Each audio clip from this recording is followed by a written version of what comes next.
부자가 친척을 잘 돕지 않는 데는 예상치 못한 이유가 있습니다. 옛 성현의 가르침에는 가슴 아프지만 인간의 본성을 명확히 보여주는 진실이 담겨 있습니다. 나이가 들수록 우리는 부자가 친척을 돕는 일이 드물다는 것을 깨닫게 됩니다. 이는 그들이 인색해서가 아니라 친절의 한계를 꿰뚫어보고 적절하지 않은 관대함이 치러야 할 대가를 이해하기 때문입니다. 가장 큰 고통은 도움을 받지 못하는 것이 아니라 당신이 누군가를 위해 온 힘을 다해 도왔음에도 어느 날 더 이상 도울 수 없게 되었을 때 바로 그 사람에게 원망을 듣는 것입니다. 여러분 인생에서 진정으로 현명한 사람은 깨어있는 의식으로 베풀 줄 알고 적절한 때에 아끼며 올바른 사람에게 관대할 줄 아는 사람입니다. 베품은 귀한 것이지만 무제한적인 베품은 비극의 연속이 될 수 있습니다. 사람들은 종종 타인이 자신에게 빚을 졌다고 착각하거나 친척의 도움을 당연한 것으로 여깁니다. 그러나 타인에게 의지할수록 우리는 자신의 힘을 잃게 됩니다. 장자는 돌을 깨우친 사람은 멈춰야 할 때를 아는 사람이라고 말했습니다. 이 말은 단순한 철학이 아니라 친절을 잘못된 곳에 쓰는 사람들을 위한 경고입니다. 속담에 쌀 한 그릇은 은인을 만들지만 쌀 한 섬은 원수를 만든다는 말이 있습니다. 누군가 정말 어려울 때는 작은 도움으로도 그들은 깊이 감사할 것입니다. 하지만 그 도움이 계속된다면 그것은 더 이상 은혜가 아니라 책임이 되고 심지어 짐이 됩니다. 당신이 더 이상 계속할 수 없게 되었을 때 상대방은 당신을 이해하는 대신 오히려 원망하게 됩니다.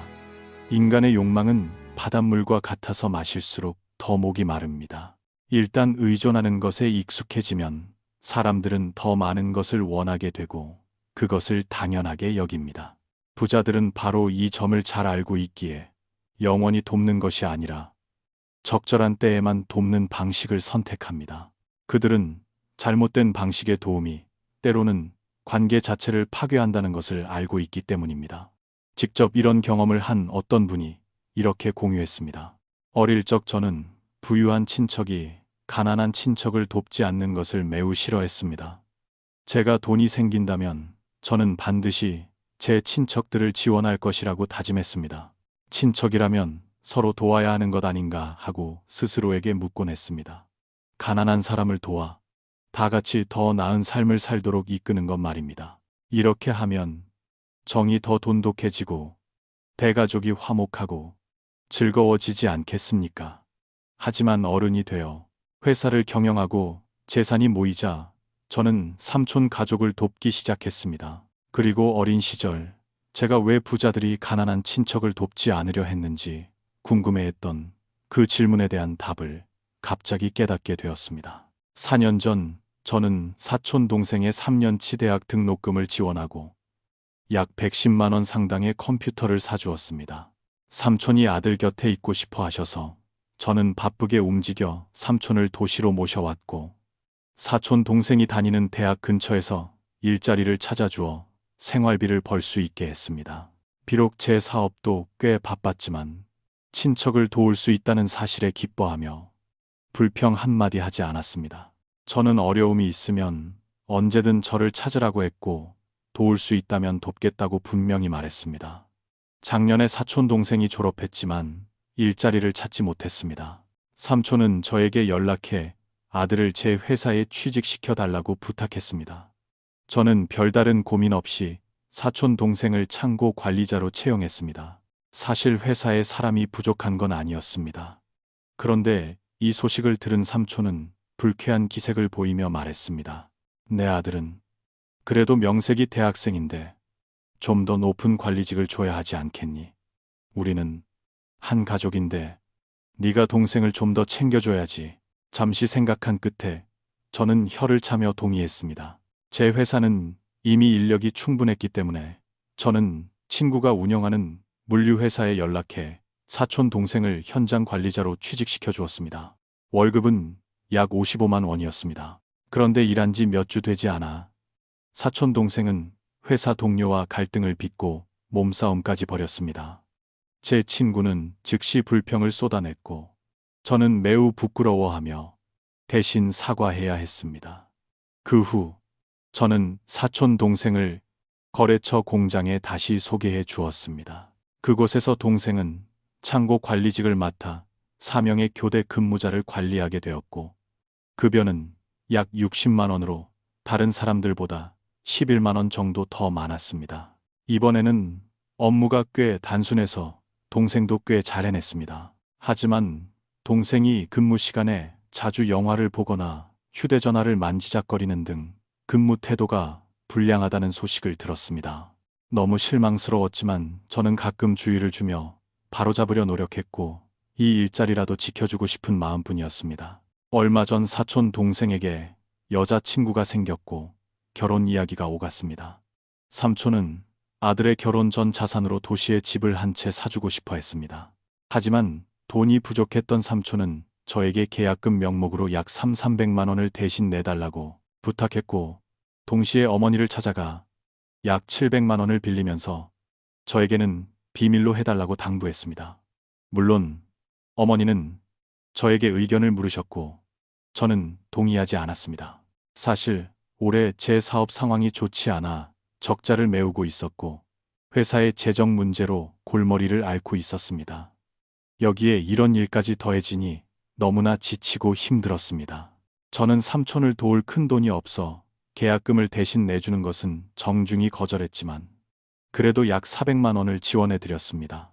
솔직히 저는 그동안 삼촌 가족을 위해 할 수 있는 모든 노력을 다했다고 생각했기에 이번만큼은 이해해 주길 바랐습니다.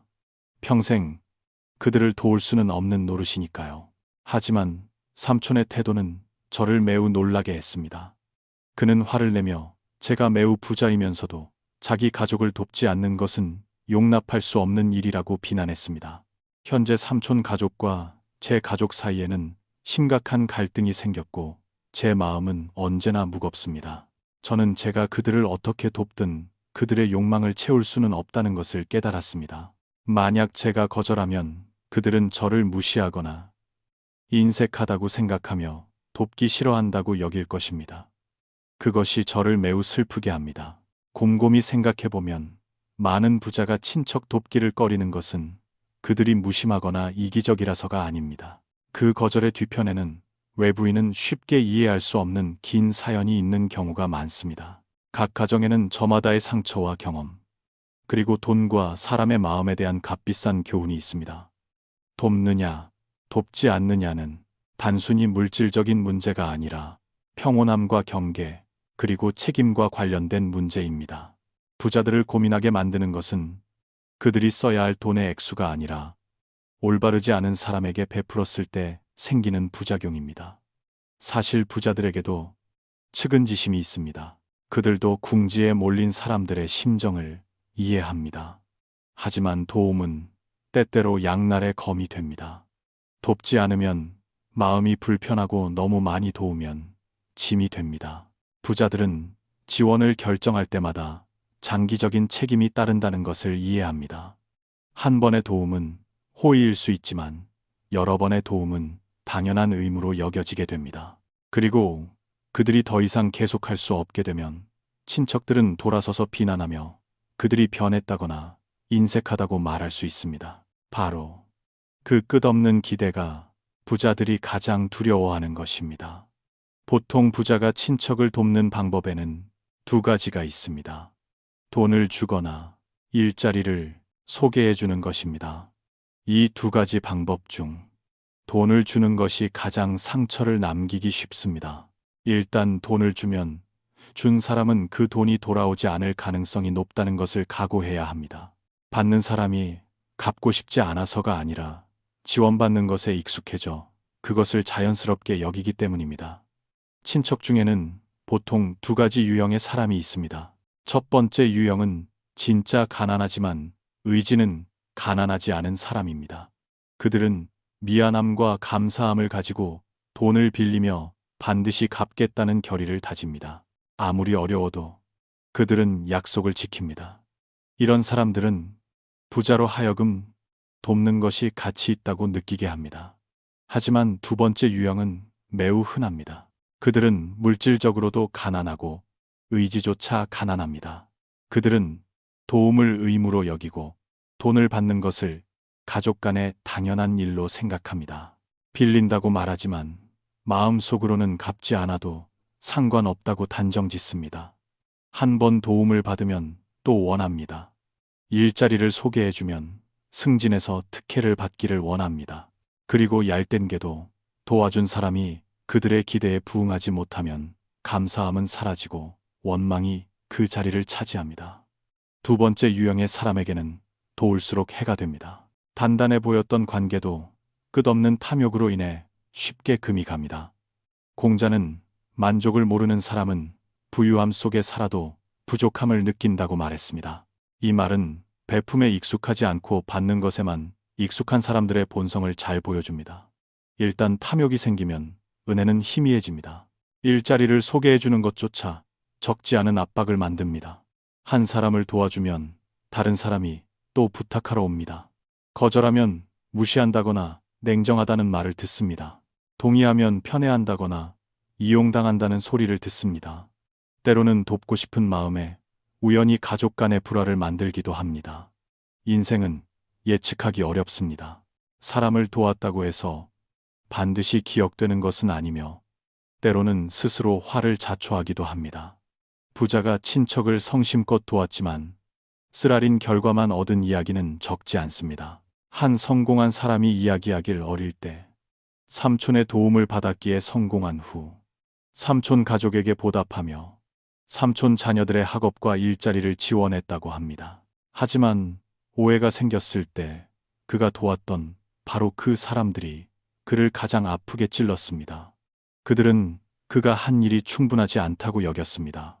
만약 그가 그때 명확한 경계를 지키고 능력 범위 내에서 적절한 때에만 도왔다면 가족 관계가 그렇게 무너지지는 않았을 것입니다.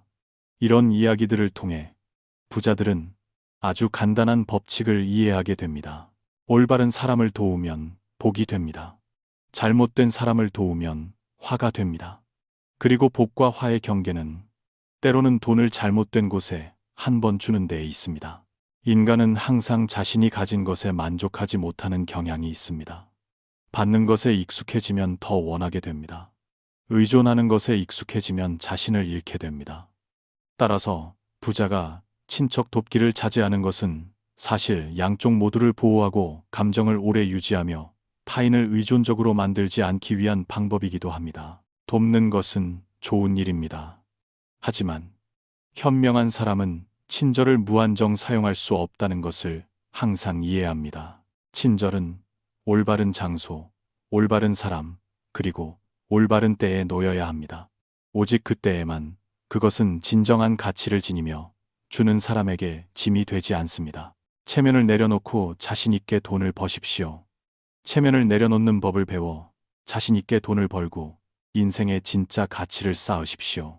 이것은 단순한 조언이 아니라 아직 돈이 많지 않고 의지할 곳도 없으며 성공의 길로 들어설 기반도 없는 사람들에게 옛 성현들이 전하는 가장 기본적인 교훈 중 하나입니다. 맹자에는 제나라의 한 가난한 남자에 대한 통렬한 이야기가 나옵니다. 그는 밖으로 나갈 때마다 배불리 먹을 방법을 찾았고 집에 돌아와서는 아내에게 자신이 고위 관료들의 성대한 연회에 초대받았다고 자랑했습니다. 아내는 처음에는 믿었지만 시간이 지날수록 자신들의 집에 찾아오는 고위 관료가 없다는 점을 이상하게 여겼습니다. 어느 날 그녀는 남편의 뒤를 몰래 밟았고 결국 남편이 자랑하던 연회가 사실은 동쪽 무덤가에서 남은 제사 음식을 얻어먹는 것이었음을 알게 되었습니다. 이 이야기는 예나 지금이나 변함없는 인간의 본성, 즉 체면을 지나치게 중시하는 태도를 적나라하게 보여줍니다. 체면 자체가 나쁜 것은 아닙니다. 그것은 명예와 자신의 가치와 관련이 있기 때문입니다. 옛말의 사람은 얼굴이 필요하고 나무는 껍질이 필요하다는 말처럼 누구나 존경받고 선망받기를 원합니다. 하지만 이성을 잃을 정도로 체면을 중시하고 실제 능력을 넘어서는 거칠애에 집착한다면 체면은 짐이 되고 심지어 우리를 뒷걸음질 치게 하는 족쇄가 될 것입니다. 장자는 체면을 지키려다 진짜 가치를 잃는 사람은 자신의 그림자 속에 스스로를 파묻는 것과 같다고 말했습니다. 이는 겉모습을 본질보다 위에 두는 모든 이들에게 주는 경고입니다. 삶의 현실을 보면 많은 가난한 사람이 기회가 없어서가 아니라 자신의 체면을 내려놓고 작지만 정직한 일을 할 용기가 없어서 가난한 경우가 많습니다. 그들은 항상 큰 일로 시작하고 싶어 하고 남들이 우러러보는 직업을 원하며 고된 훈련 과정 없이 높은 수입을 원합니다.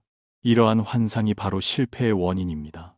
어떤 이들은 빚에 의존해 살며 자신보다 부유한 사람을 질투하지만 정작 타인의 노력과 고생을 감내한 시간, 그리고 자신을 낮췄던 세월은 보려 하지 않습니다. 부자는 마법이나 행운에 의존하는 것이 아니라 진정한 노동과 결심, 그리고 특히 체면이라는 짐을 과감히 던져버리고 가장 밑바닥에서 시작할 수 있는 용기에 의존합니다. 비즈니스 세계에는 자신을 낮추어 스스로를 높이는 정신을 보여주는 전형적인 사례가 많습니다.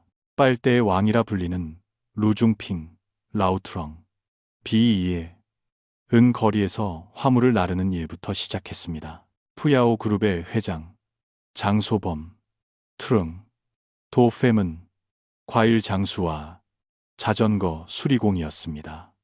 아시아에서 가장 위대한 억만장자 중 한 명인 리가성리 기아타니 은 어두운 골목에서 노파와 함께 작은 물건들을 팔았습니다. 이들은 어려움을 마다하지 않았고 고생을 두려워하지 않았으며 세상에 업신여기는 시선을 두려워하지 않았습니다.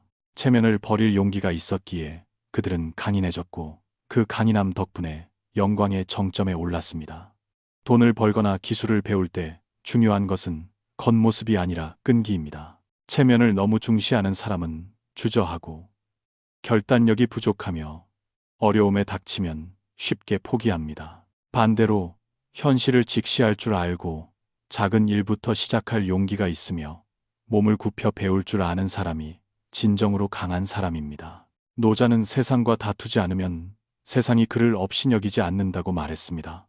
이는 수동적인 사람이 되라는 가르침이 아니라 사람이 겉모습보다 본질을 우선시하고 헛된 체면 대신 내공을 쌓을 때 모든 시련 앞에서 굳건히 설 수 있다는 뜻입니다.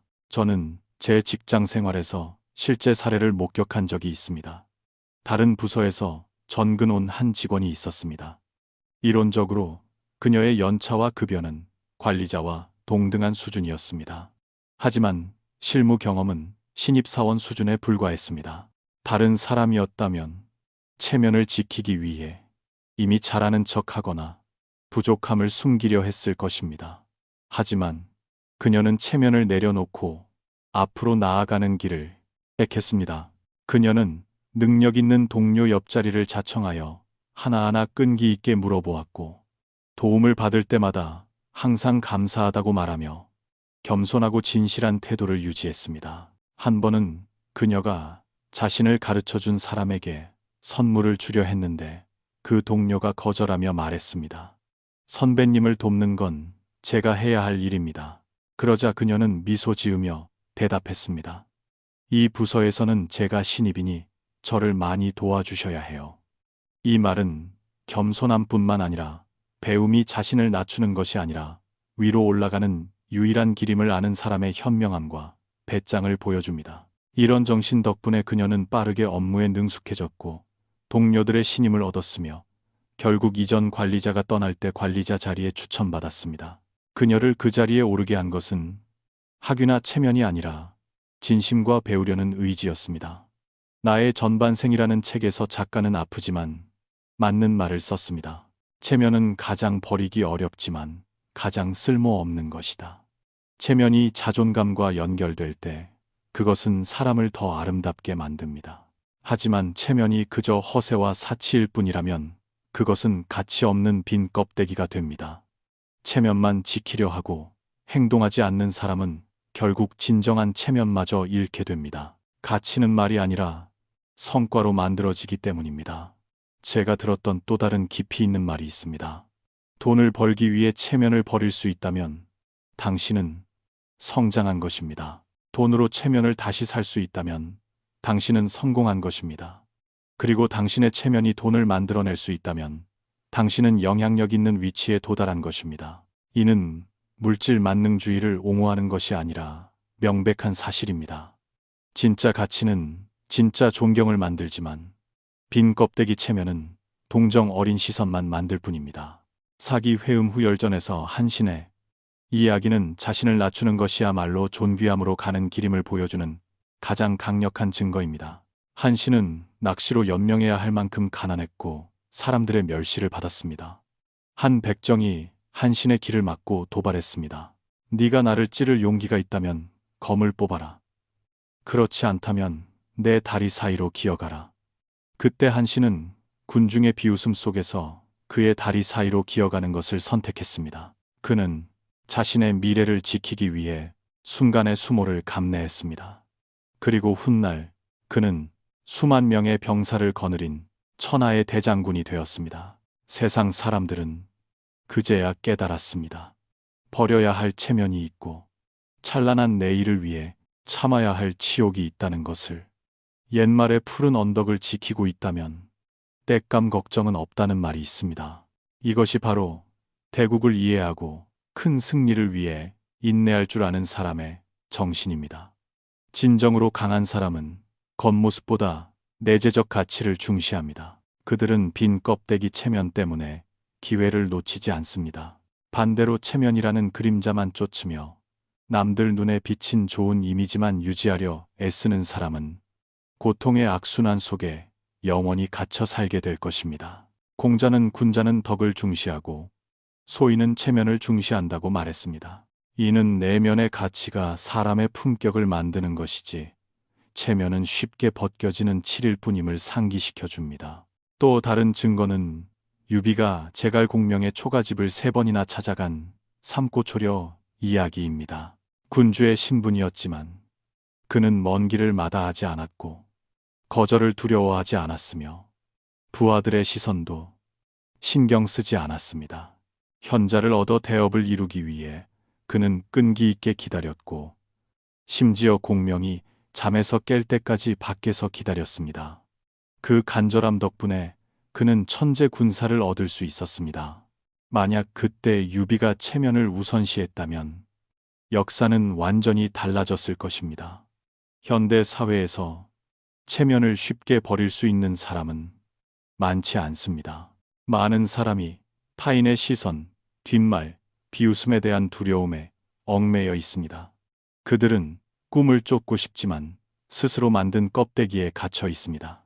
반면 진정한 의지를 가진 사람들은 목표를 달성하기 위해 때로는 밑바닥에서 다시 시작하는 사람이 되어야 하고 실패를 직면할 준비가 되어야 하며 오해나 조롱을 두려워하지 않아야 한다는 것을 이해합니다.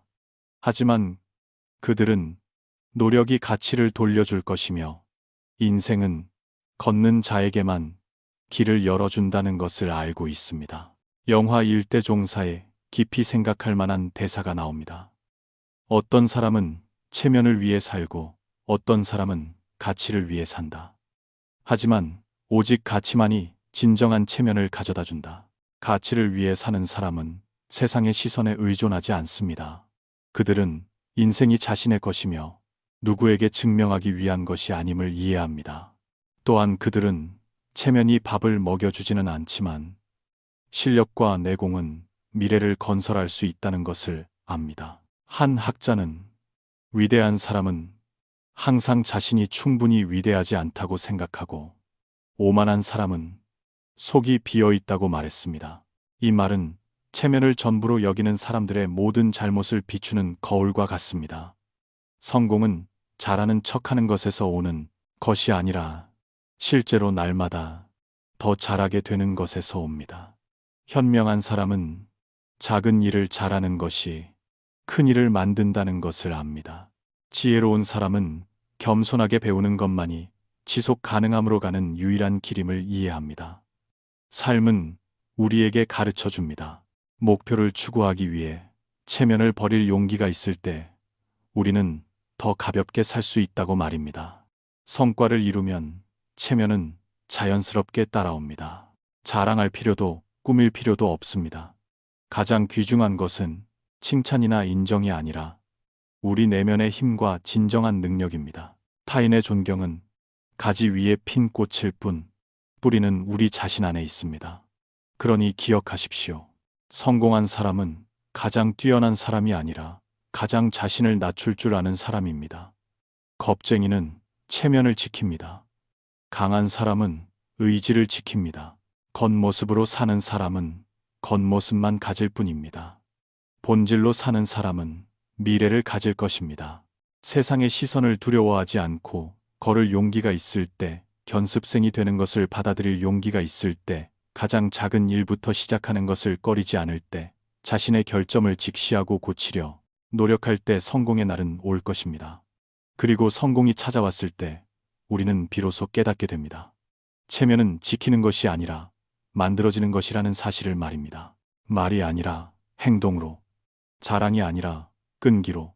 체면을 버릴 줄 아는 사람은 결코 실패를 두려워하지 않을 것입니다. 체면을 버릴 줄 아는 사람은 일어설 줄 알 것입니다. 체면을 버릴 줄 아는 사람은 누구보다 빨리 성장할 것입니다. 그리고 체면을 버릴 줄 아는 사람은 미래의 진정한 체면을 가진 사람이 될 것입니다. 3. 재정과 돈에 관한 이야기는 철저히 숨기십시오. 옛말에 화는 입으로부터 나오고 복은 마음으로부터 온다고 했습니다.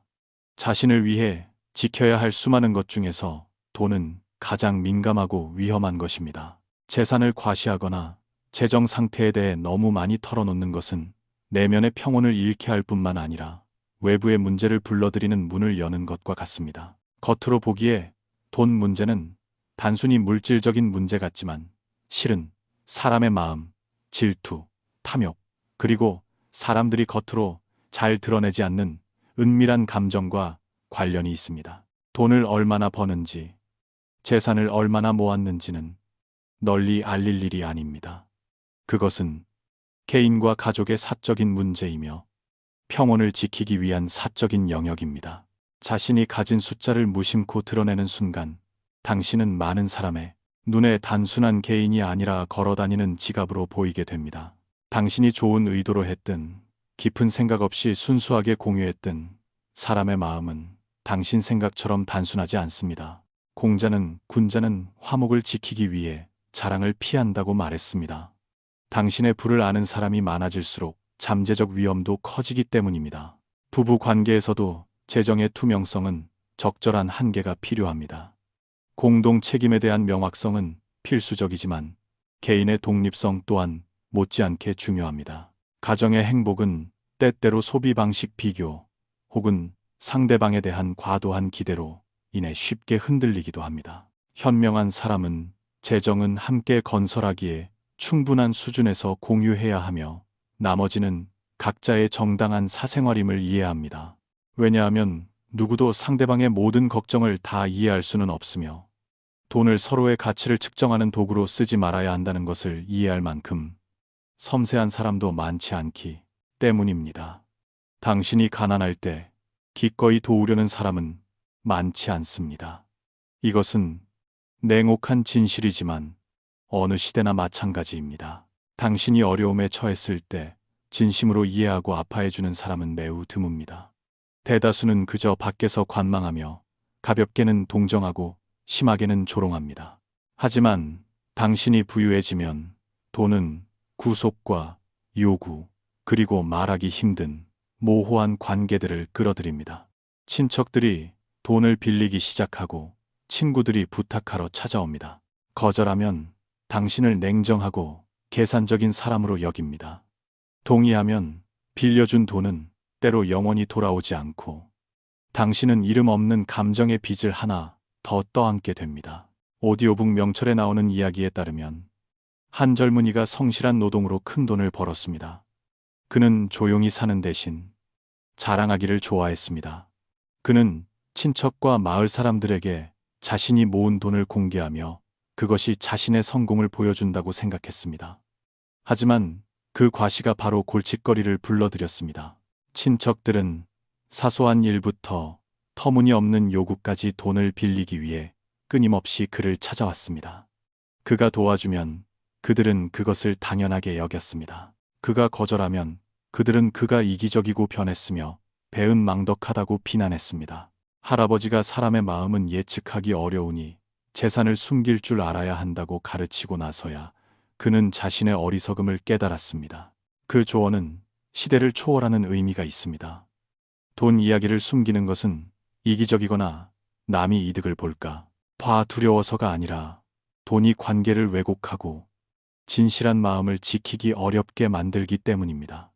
당신에게 돈이 있다는 것을 아는 친구는 쉽게 돈을 빌려달라고 말할 것입니다.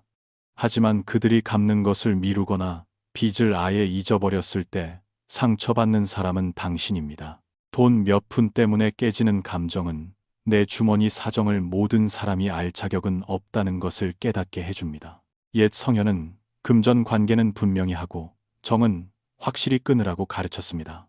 아무리 가까운 관계라도 자존감을 지키고 감정을 유지하기 위해 재정은 항상 명확해야 한다는 뜻입니다. 감정과 돈을 함부로 섞으면 그 결과는 대개 갈등, 의심, 그리고 실망입니다. 공자는 현명한 사람은 관계를 지킬 줄 알며 돈을 사람의 마음을 평가하는 척도로 삼지 않는다고 말했습니다. 가족이나 친구 사이에서 재정에 신중을 기하는 것은 모든 것을 더 오래 지속하게 돕는 일입니다. 현대 사회에서 재정에 대해 너무 많이 노출하는 바람에 곤란을 겪는 사람이 점점 많아지고 있습니다. 돈을 빌리고 갚지 않는 이야기, 형제 간의 재산, 다툼, 돈 거래로 깨진 우정 이야기는 어디서나 일어납니다. 이 모든 것은 마땅히 숨겨야 할 것을 공유한 데서 시작되었습니다. 모든 사람이 나쁜 것은 아니지만 돈 앞에서는 탐욕이 드러나기 쉽습니다. 견고해 보였던 관계도 돈에 대한 무심한 말 한마디로 쉽게 무너질 수 있습니다. 전한 시대의 유명한 사학자 사마천은 사기에서 천금을 가진 부자는 시장에서 자랑하지 않는다고 썼습니다. 이는 비밀주의를 찬양하는 말이 아니라 예측할 수 없는 사람의 마음을 경계하라는 조언입니다. 예로부터 재물은 사람의 태도, 눈빛, 언행을 변하게 만들었습니다. 누군가 더 많이 소유하게 되면 그들은 즉시 뒷말시기 혹은 계산의 중심이 됩니다. 사람들은 겉으로는 아무렇지 않은 척하지만 속으로는 끊임없이 비교하며 특히 이익과 관련될 때 더 그렇습니다. 건룡제 시대의 마토복마 도이라는 매우 부유한 남자가 살았는데 그는 많은 땅과 가축을 소유하고 있었습니다. 그는 자신의 번영을 과시하고 싶어서 노새와 말의 목에 방울을 달았습니다. 그것들이 수레를 끌 때마다 방울 소리가 멀리까지 울려 퍼져 이웃들이 구경하러 몰려들었습니다. 마토복은 사람들에게 죽과 만두를 관대하게 나눠주며 칭찬받을 것이라 생각했습니다. 하지만 바로 이 행동 때문에 그는 군중을 모아 소란을 피우는 자로 간주되었습니다. 그가 체포되었을 때 관리는 사건을 뒤집을 수 있다고 넌지시 말하며 선처를 대가로 무언가를 바쳐야 함을 암시했습니다. 마토복은 목숨을 구하기 위해 오랫동안 숨겨왔던 비밀 재산이 있는 곳을 털어놓을 수밖에 없었습니다. 그 결과 감옥에서 나온 후 모든 재산을 뺏기고 집을 몰수당해 그의 가족은 빈곤 속에서 살아야 했습니다. 이 이야기는 영원한 법칙을 보여줍니다.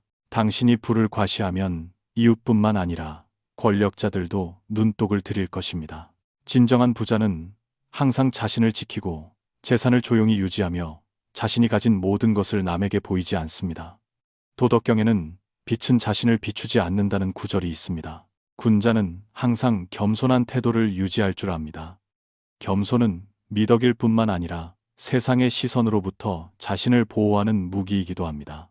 내성적이고 재정에 대해 비밀을 유지하는 사람은 더 안전하며 분쟁에 휘말릴 일이 적고 불필요한 문제에 직면할 일도 줄어듭니다.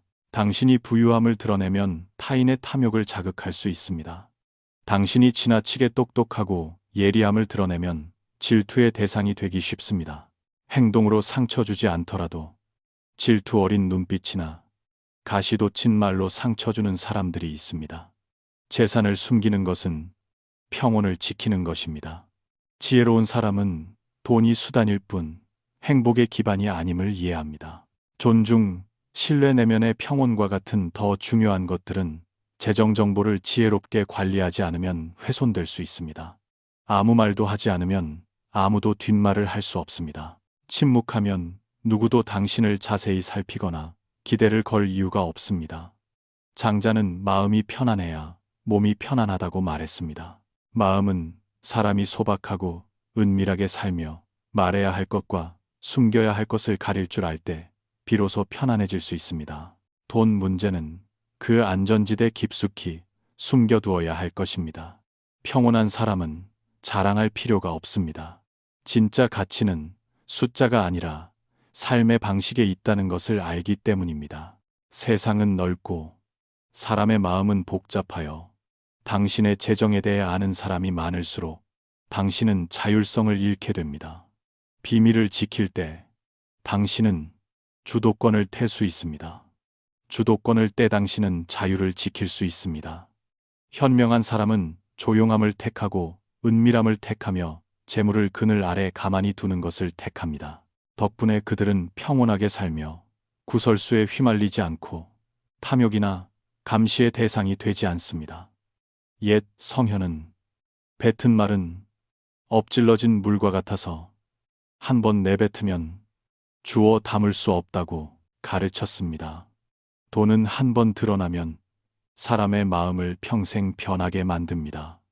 그러므로 현명하게 산다는 것은 중요한 것을 혼자만 간직할 줄 아는 것입니다. 돈을 숨겨 사람의 마음을 온전히 지키십시오.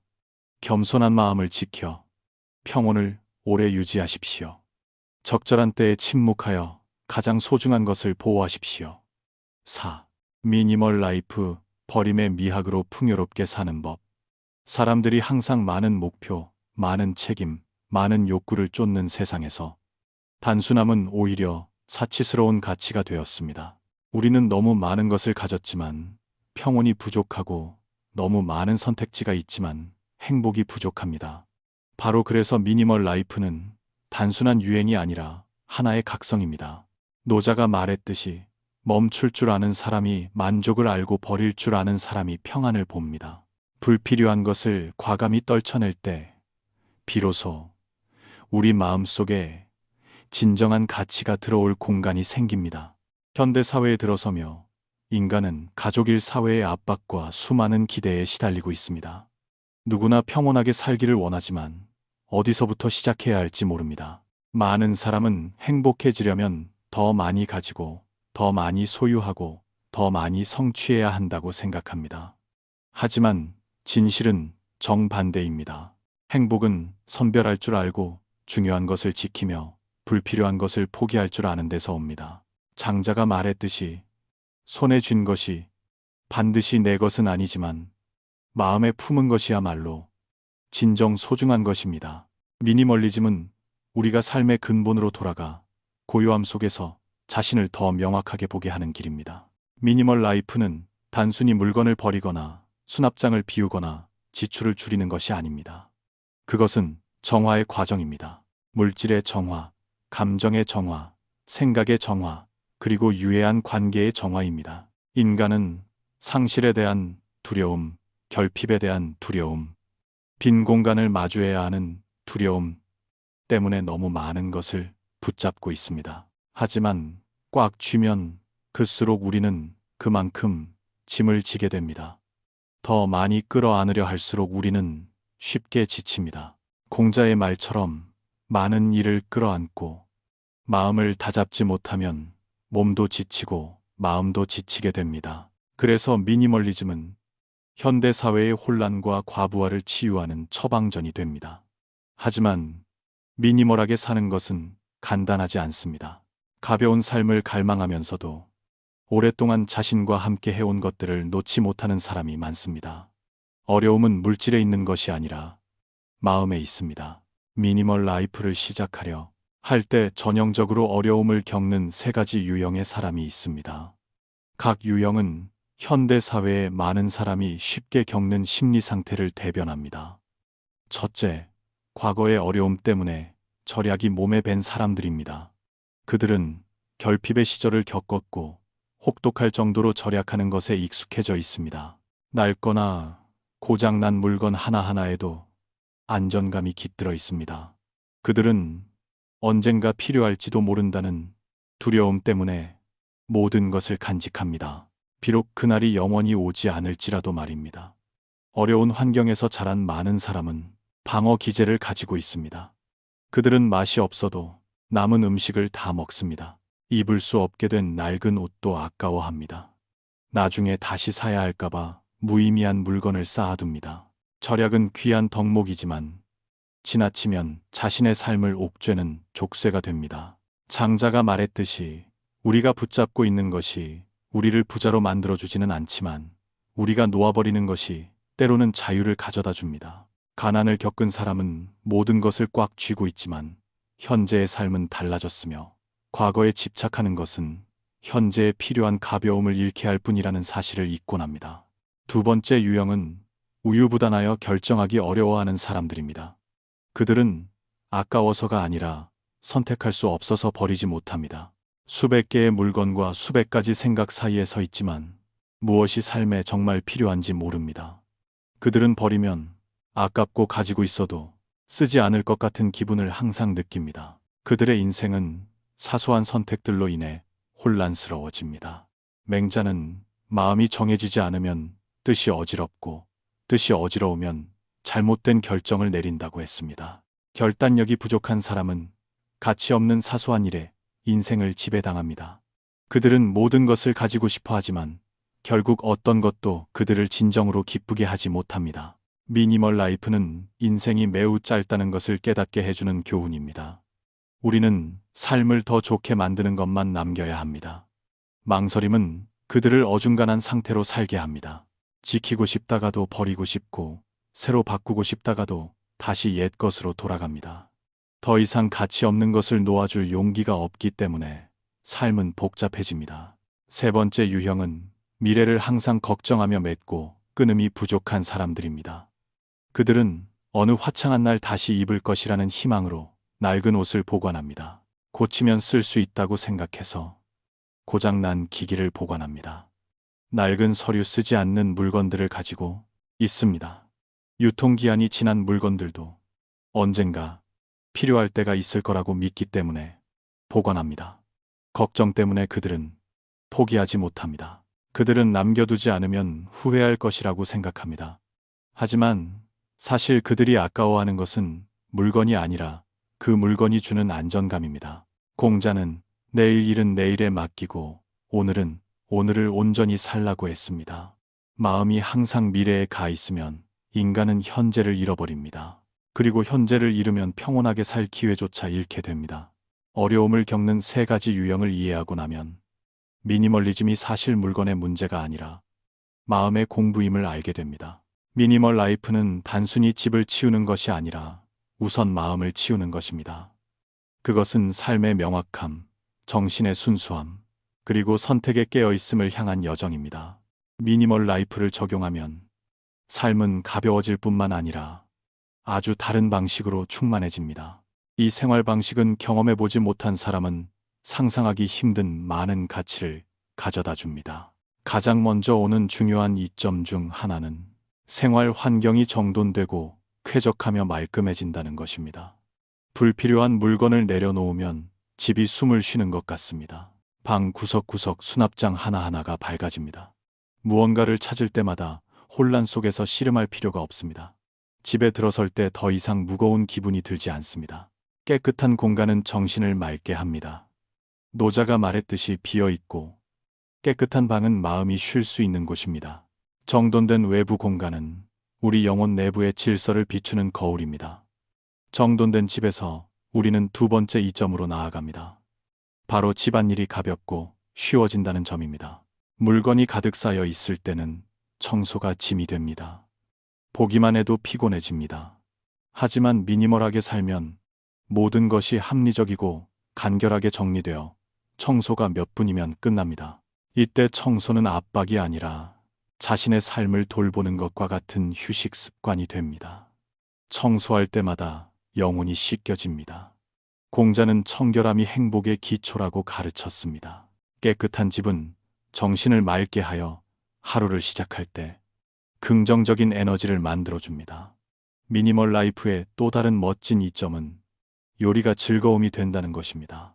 주방이 정돈되면 요리하고 싶은 마음이 생깁니다. 절약의 가치를 이해하면 자신과 가족을 위해 직접 식사를 준비하고 싶어집니다. 직접 만든 식사는 건강에 좋을 뿐만 아니라 아늑함과 유대감을 줍니다. 사랑으로 간을 맞춘 음식은 가족을 더 가깝게 만듭니다. 맹자는 자신을 돌볼 줄 아는 사람이 가족도 돌볼 줄 안다고 했습니다. 소박하고 온전하게 식사를 챙길 줄 알 때 우리는 자신을 위해 행복하고 충만하며 평온한 원을 그리게 됩니다. 미니멀 라이프는 물질이나 습관에 그치지 않고 정신과 사고에도 이익을 줍니다. 생활 공간을 정리하면 마음속의 혼란도 정리됩니다. 부정적인 감정, 가치 없는 번뇌, 피곤하게 만드는 관계를 포기하는 법을 배웁니다. 집착에서 마음이 해방되면 우리는 더 깨어있고 이성적이며 현명하게 결정하는 법을 알게 됩니다. 미니멀하게 사는 사람은 유혹에 쉽게 휩쓸리지 않습니다. 무엇이 진짜 가치 있는 것인지 알기 때문입니다. 공자는 욕망을 절제하는 사람이 가장 강한 사람이라고 했습니다. 단순하게 사는 법을 아는 것은 자신을 다스리는 법을 아는 것입니다. 미니멀리즘은 또한 충만함에 대한 큰 교훈을 가르쳐 줍니다. 현대인은 겉으로는 풍족해도 내면의 결핍에 시달리는 경우가 많습니다. 하지만 미니멀하게 사는 사람은 부유함이 많이 갖는 것이 아니라 적게 필요한 것임을 이해합니다. 물질에 의존하지 않을 때 비로소 자유를 느낄 수 있습니다. 거칠애를 쫓지 않을 때 내면의 충만함을 찾을 수 있습니다. 노자가 말했듯이 진정한 부는 주머니가 아니라 마음에 있습니다. 미니멀 라이프는 긴 여정이며 끈기와 깨어있음이 필요합니다. 그것은 강요나 고행이 아니라 현명한 선택입니다. 중요한 것은 남기고 적합하지 않은 것은 놓아줍니다. 더 많이 비울수록 사랑, 행복, 자유를 받아들일 공간이 더 많아집니다. 노자의 유명한 말처럼 무의무부리하지 않아도 하지 않는 것이 없다입니다. 미니멀 라이프는 가장 자연스럽고 가볍고 또한 가장 깊이 있는 삶의 방식입니다. 더 평온하고 번영하는 삶을 찾고 있다면 미니멀 여정의 작은 발걸음부터 시작해 보십시오. 당신의 방옷장, 주방 한 구석에서부터 시작하십시오. 그러면 점차 마음도 가볍고 편안하며 넓어지는 것을 느낄 것입니다. 과감히 놓아버릴 때 당신은 자신에게 가장 귀한 선물인 내면의 자유를 주는 것입니다. 기억하십시오. 부유함은 많은 것을 소유하는 데서 오는 것이 아니라 행복하기 위해 너무 많은 것이 필요하지 않다는 것을 아는 데서 옵니다. 단순하게 살 줄 아는 사람은 진정한 행복에 한 걸음 더 다가선 사람입니다. 인생은 본래 매우 짧습니다. 무의미한 것들로 채우지 마십시오. 삶을 단순화할 때 당신은 영혼을 풍요롭게 하는 것입니다. 만족을 할 때 당신은 이미 너무 많은 것을 가졌음을 알게 될 것입니다. 그리고 놓아버릴 때 행복은 언제나 바로 여기 당신을 하루도 떠난 적 없이 곁에 있었음을 알게 될 것입니다. 자신의 결점과 아픔을 철저히 숨기십시오. 예로부터 인간은 항상 이해받고 공유받기를 갈망해 왔습니다. 하지만 변동이 심한 이 세상에서 모든 사람이 당신의 연약함을 맡길 만한 자격이 있는 것은 아닙니다. 옛 성현은 인무십전, 즉 완벽한 사람은 없다고 가르쳤습니다. 누구나 어깨 위에 상처와 불완전함, 그리고 누구에게도 보이고 싶지 않은 어두운 부분을 지니고 있습니다. 중요한 것은 그 불완전함을 받아들이는 것뿐만 아니라 세상의 따가운 시선과 뒷말로부터 그것을 보호하는 법을 아는 것입니다. 살면서 사람을 가장 지치게 하는 것은 때로 고통 그 자체가 아니라 친절하지 않은 사람들 앞에 발가벗겨진 듯한 느낌입니다. 누구나 마음이 약해질 때가 있고 마음의 고통을 밖으로 쏟아내어 조금이라도 가벼워지고 싶은 순간이 있습니다. 하지만 옛말처럼 뱉은 말은 쏟아진 물과 같아서 주워 담을 수 없습니다. 고통이 잘못된 사람에게 드러나면 그것은 위로가 되는 것이 아니라 오히려 우리 심장을 역으로 찌르는 칼날이 될 수 있습니다. 올바른 사람과 나누는 것은 신뢰이지만 잘못된 사람과 나누는 것은 실수입니다. 현명한 사람은 남겨두어야 할 것이 있음을 항상 이해합니다. 하지만 고통을 말하지 않는 것은 말할 상대가 없어서가 아니라 들어줄 만한 사람은 드물고 듣고서 판단하려는 사람은 너무 많기 때문입니다. 맹자는 마음의 고요함을 지킬 줄 아는 사람은 불필요한 재앙을 피할 것이라고 말했습니다. 이는 말을 아끼고 사적인 일을 숨길 줄 아는 것이 곧 자신을 보호하는 지혜임을 의미합니다. 삶은 탐색하는 눈길로 가득 차 있습니다. 때로는 우리의 이야기 한마디가 타인이 끝없는 뒷말을 피워 올리는 불씨가 되기도 합니다. 선하지 않은 사람은 우리의 고통을 웃음거리로 삼을 것입니다. 이해심이 부족한 사람은 우리의 결점을 이용해 인격과 능력을 평가할 것입니다. 그리고 친절하지 않은 사람은 우리가 믿고 털어놓은 이야기를 이용해 원할 때 우리를 깎아내리는 도구로 삼을 것입니다. 군자는 확실치 않은 것은 숨기고 무르익은 것을 말한다고 했습니다. 말과 내면의 노출에 신중을 기하는 것은 성숙한 사람의 품격입니다. 많은 관계, 특히 친밀한 관계에서 우리는 가까울수록 마음속 모든 것을 나누기 쉽다고 생각합니다. 하지만 진실이 항상 그런 것은 아닙니다. 사람은 가까울수록 무심코 서로에게 상처 주기 쉽습니다. 해가 없다고 생각한 농담 한마디가 상대의 아픔을 건드려 낫기 힘든 깊은 상처가 될 수 있습니다. 친밀함이 서로의 선을 넘는 핑계가 되어서는 안 됩니다. 장자는 사람을 이해하려면 그들의 마음을 이해해야 한다고 했습니다. 그리고 사람의 마음을 이해하려면 먼저 그들이 말하지 않는 것을 존중할 줄 알아야 합니다. 유머와 무례의 경계는 사실 매우 얇습니다. 배려 없는 말 한마디가 수년간 쌓아온 정을 망칠 수 있습니다. 타인의 결점에 대한 농담 한마디가 그들에게 평생의 상처를 줄 수 있습니다. 위험한 것은 무심한 말을 던지는 사람은 자신이 얼마나 큰 상처를 주는지 느끼지 못한다는 점입니다. 그들은 그저 웃음거리로 여길 뿐입니다. 하지만 듣는 사람은 그 아픔을 내내 안고 갑니다. 옛 성현은 말로 남을 아프게 하는 것은 덕이 부족한 행동이라고 했습니다. 남의 고통을 보고 웃는 것은 비인간적인 행동입니다. 가장 강해 보이는 사람도 건드리고 싶지 않은 그늘이 있습니다. 가장 유쾌해 보이는 사람도 말할 수 없는 일들을 마주하기 위해 스스로 움츠러들 때가 있습니다. 가장 성공한 사람도 누구에게도 말하지 않는 실패가 있습니다. 각자의 고통과 결점은 본인만이 그 무게를 알 수 있는 사적인 영역입니다. 아무리 친해도 그 친밀함을 남용해 그 선을 넘어서는 안 됩니다. 존중은 모든 관계를 지키는 기반입니다. 적지 않은 가족 우정, 심지어 결혼 생활이 상대가 숨기려던 아픔을 무심코 건드린 농담 한마디 때문에 깨졌습니다. 상처받은 사람은 대개 침묵하지만 그 침묵은 마치 벽과 같아서 두 사람 사이를 점점 멀어지게 합니다. 그리고 신뢰에 금이 가면 처음처럼 다시 붙이기는 매우 어렵습니다. 자산은 사람의 마음은 종이와 같아서 한번 구겨지면 다시 펴도 자국이 남는다고 말했습니다. 그러므로 친할수록 말을 지키고 마음을 지키고 친절을 지켜야 합니다. 결점은 부끄러운 것이 아니며 고통 또한 강함을 증명하기 위해 숨겨야 할 것은 아닙니다. 하지만 세상이 우리가 생각하는 것만큼 관대하지 않다는 것을 아는 것이 지혜입니다. 모든 사람이 우리를 이해해 주는 것은 아닙니다. 모든 사람이 우리가 털어놓은 고통을 소중히 여기는 것은 아닙니다. 경계를 늦추는 순간 우리는 타인이 이용할 빈틈을 남기게 됩니다. 옛말에 사람을 경계하는 것은 의심하기 위해서가 아니라 영혼의 평온을 지키기 위해서라고 했습니다. 어떤 사람들은 타인의 결점을 이용해 자신을 높이기를 좋아합니다. 어떤 사람들은 타인의 고통을 들추어내어 대중에게 오락거리를 제공하기를 좋아합니다. 그리고 타인의 약점을 찌르는 것을 악에 없는 일로 여기며 자신에게 업보를 쌓고 있다는 것을 모르는 사람들도 있습니다. 옛 성현의 가르침에서 인과응보는 가장 기본적인 교훈입니다.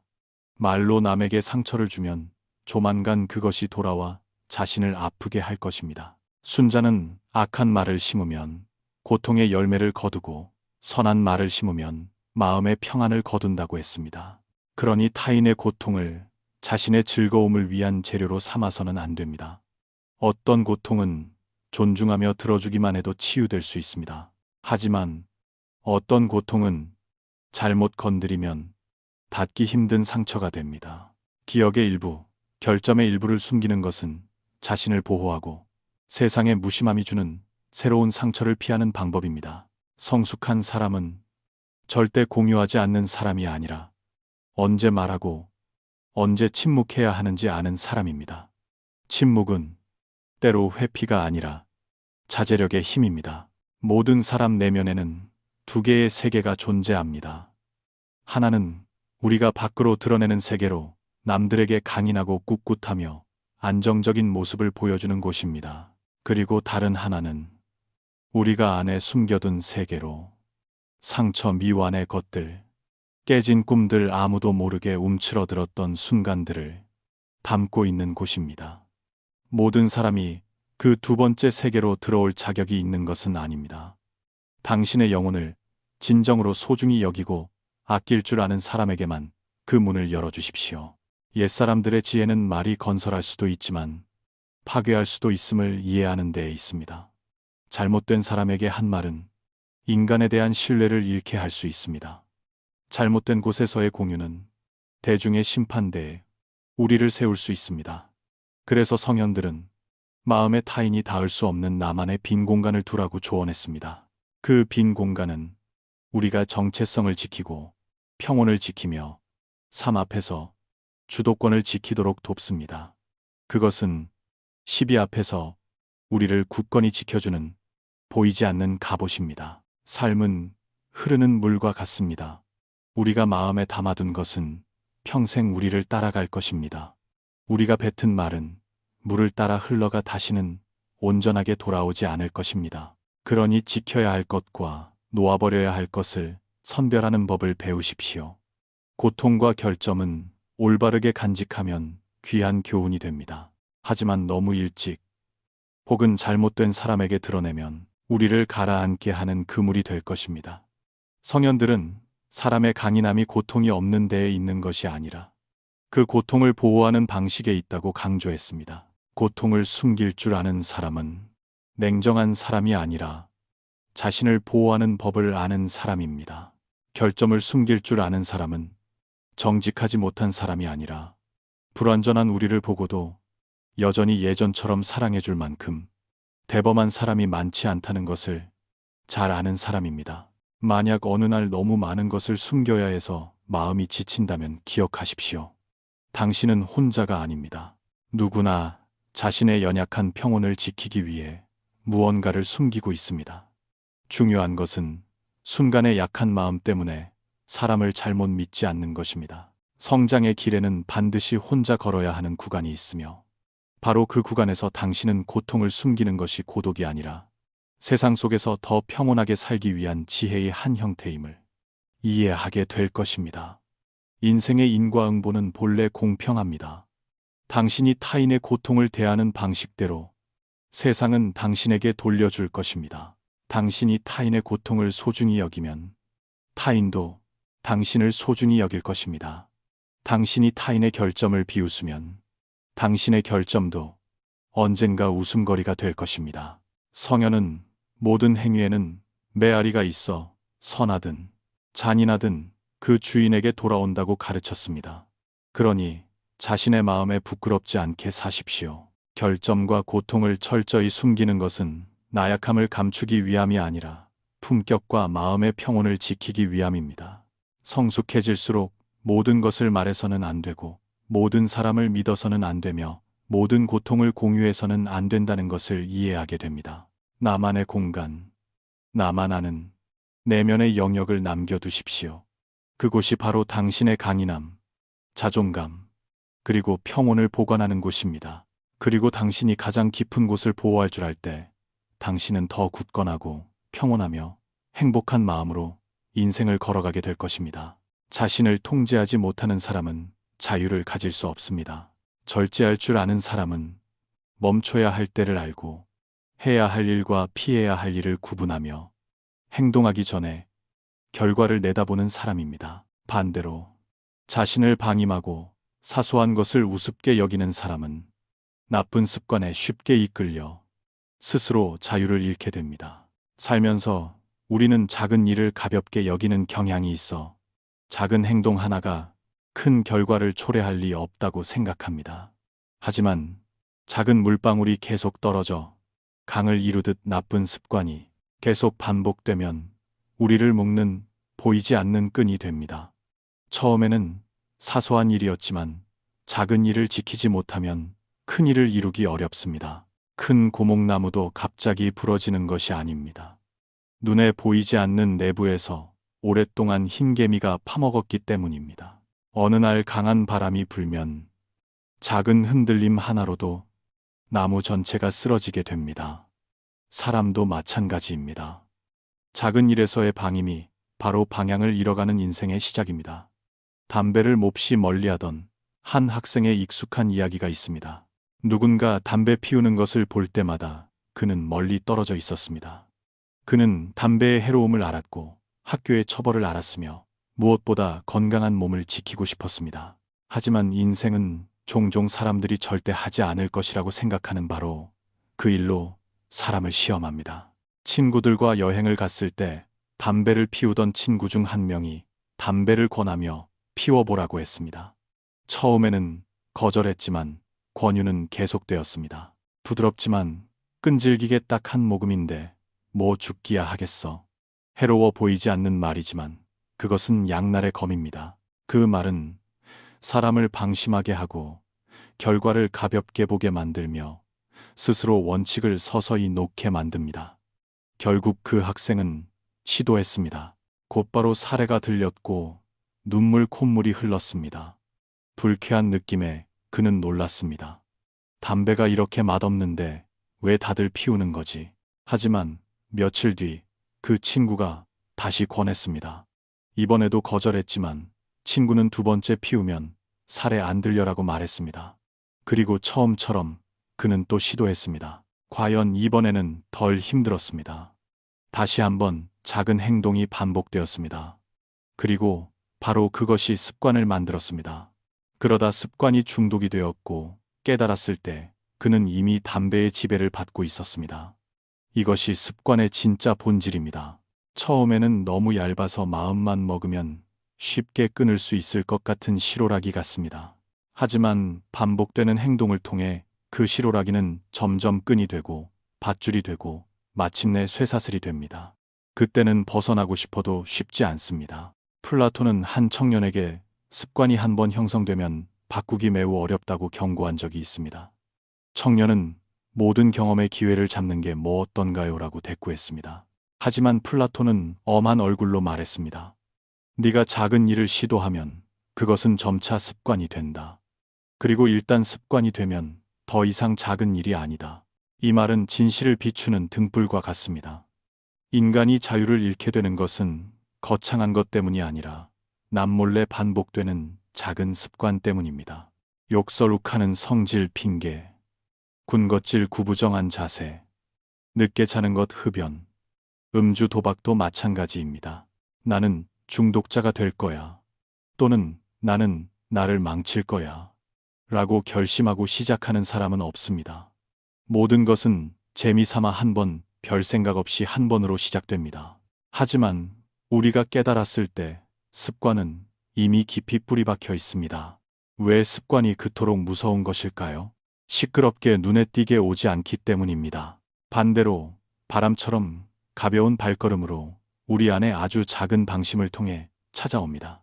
그리고 깊이 스며들면 우리의 생각, 행동, 감정을 조종하기 시작합니다. 우리는 자유롭게 산다고 생각하지만 사실은 모르는 사이에 습관에 조종당하고 있습니다. 철학자 순자는 작은 것을 고치지 않으면 큰 일을 망친다고 했습니다.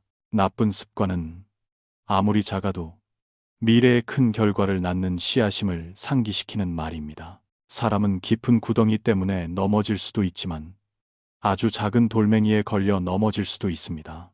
그 넘어짐은 수백 가지 위대한 일 때문이 아니라 작지만 여러 번 반복된 일 때문입니다.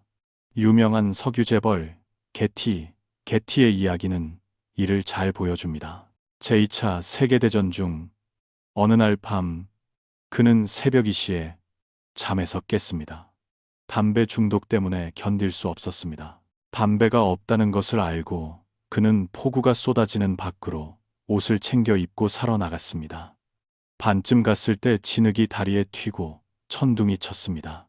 그는 문득 멈춰 서서 하늘을 올려다보며 소리쳤습니다. 내가 지금 뭐 하는 거지?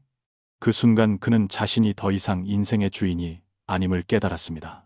습관이 그와 같은 권력자를 노예로 만들어 작은 욕구를 채우기 위해 빗속을 달리게 한 것입니다.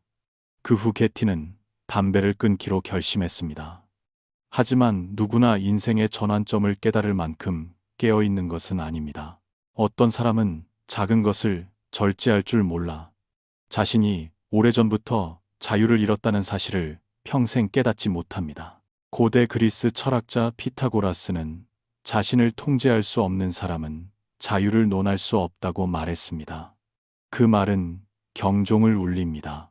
자유는 인간이 항상 갈망하는 것이지만 유혹 앞에서 자신을 관리할 줄 모르면 누구도 얻을 수 없습니다. 자유는 감정에 따라 인생을 흘려보내는 것이 아니라 올바른 때와 장소에서 아니오라고 말할 줄 아는 것입니다.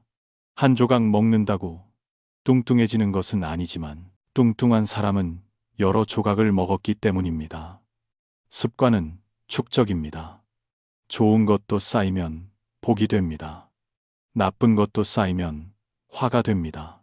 영국 작가 체스터턴은 처음에는 우리가 습관을 만들지만 나중에는 습관이 우리를 만든다고 했습니다. 오늘 우리가 작은 행동 하나를 심으면 내일 그것은 우리가 받아들여야 할 삶으로 싹덥니다. 철학자 노자도 천리길도 한 걸음부터라고 했습니다. 이는 큰 일에만 해당하는 것이 아니라 작은 습관에도 해당합니다. 그 작은 발걸음이 잘못된 방향으로 간다면 우리는 올바른 길에서 점점 멀어질 것입니다. 그 발걸음이 올바른 방향으로 간다면 우리는 자유와 평온에 점점 가까워질 것입니다. 그리고 공자도 수신제가 치국평천하라는 가르침에서 큰 일을 하려면 먼저 자신을 다스려야 한다고 강조했습니다. 가장 작은 감정조차 통제하지 못한다면 누구도 위대한 것을 관리할 수 없습니다. 나쁜 습관은 조용한 도둑과 같습니다. 우리가 모르는 사이에 건강시간 의지를 훔쳐갑니다. 하지만 좋은 습관은 조용한 친구와 같습니다. 우리가 즉시 알아차리지 못해도 강인함 의지, 자율성을 키워줍니다. 각자의 인생은 반복되는 작은 일들의 결과입니다. 행동을 선택하지 않으면 결과를 선택할 수 없습니다. 그리고 자신을 절제할 줄 모르면 행동을 선택할 수 없습니다. 자유는 누구나 원합니다. 하지만 자유는 하고 싶은 대로 하는 데서 오지 않습니다. 자유는 해서는 안 될 일을 하지 않을 만큼 강해지는 데서 옵니다. 자신을 통제하지 못하는 사람은 습관의 노예, 감정의 노예, 유혹의 노예가 될 것입니다. 반면 스스로 단련할 줄 아는 사람은 보이지 않는 사슬을 풀고 더 가볍고 깨어 있으며 현명한 삶으로 나아갈 것입니다. 해가 없어 보이는 작은 행동들이 바로 습관의 기초입니다. 습관이 성격을 만듭니다. 성격이 운명을 만듭니다. 오늘 하루의 작은 선택들이 바로 내일의 인생을 짓는 벽돌입니다. 깨어있는 마음으로 좋은 습관을 선택하십시오. 우리를 실수로 이끌 수 있는 것들 앞에서 멈출 줄 아십시오. 가장 작은 일에서부터 자신을 절제하십시오. 스스로 주인이 될 때만 우리는 진정으로 자유에 닿을 수 있기 때문입니다. 습관의 노예가 되고 싶지 않다면 바로 오늘부터 시작하십시오. 올바른 생각 하나, 올바른 행동 하나, 올바른 결정 하나가 충분히 오래 반복되면 당신을 보이지 않는 모든 구속에서 해방시키는 힘이 될 것입니다. 그리고 그때 당신은 진정한 자유가 외부에서 오는 것이 아니라 매일 자신을 이기는 데서 온다는 것을 이해하게 될 것입니다.